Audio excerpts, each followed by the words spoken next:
اور عدالت کا حکم لے کر چوٹی سے پکڑ کر گھر میں گھسیٹ کر واپس لاؤں گا۔ عطیہ کے باپ نے یہ الفاظ سنے، بیٹی کو بلا کر گلے سے لگایا اور کہا، جا بیٹی، خدا کے سپرد کیا۔ اتنا کہہ کر بد نصیب باپ کی ہچکی بند گئی۔ اس نے کمرے میں گھس کر دروازہ بند کر لیا۔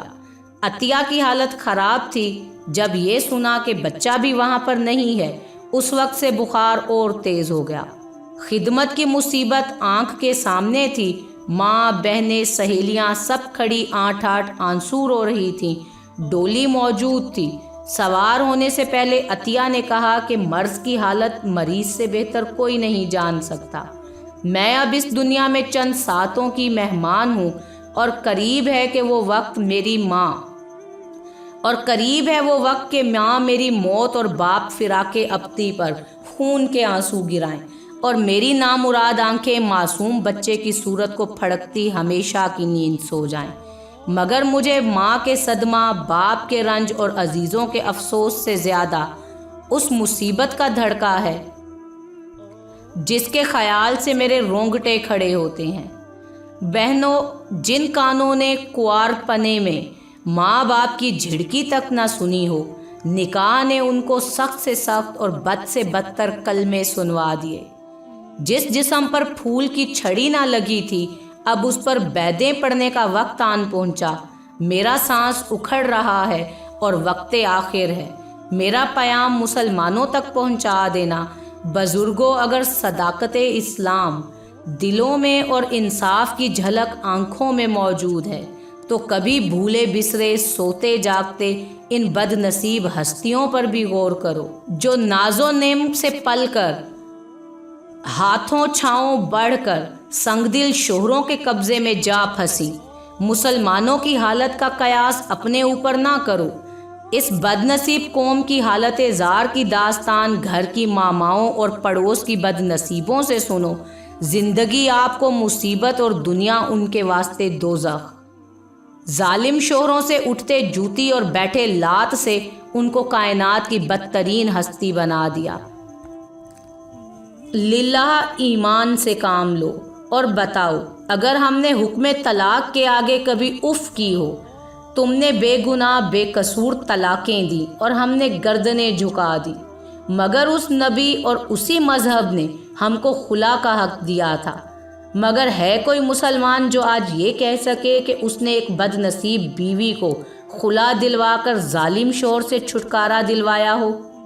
ہم نے خاک عرب سے اٹھنے والے رسول صلی اللہ علیہ وآلہ وسلم کے احکام سر اور آنکھوں پر اور اسلام کی لاج رکھی، مگر تم نے اس پاک ہستی اور مکمل انسان کا ارشاد ٹھکرا دیا۔ بے شمار ماں کی جائیاں مصیبت پٹتی اور آفت بھگتتی قبروں میں پہنچا دی اور خلا نہ ہونے دیا۔ عورتوں کی ہچکی بندھی ہوئی تھی اور کوئی ایسی نہ تھی جو اس کی صورت پر لبیک نہ کہہ رہی ہو۔ اب عطیہ کی آواز رک گئی۔ وہ ڈولی میں بیٹھنا چاہتی تھی کہ کھانسی اٹھی، صرف اتنا کہا، ہائے میرا بچہ، اور وہ وہیں ٹھنڈی ہو گئی۔ آخر کب تک اور کتنی ایسی ہی عطیائیں اسی طرح سے اپنے شوہروں اور سوتنوں کے ظلم و ستم سہتے ہوئے اپنے بچوں کی جدائی میں تڑپ تڑپ کر جان دے دیں گی۔ خدا را سنبھلیں۔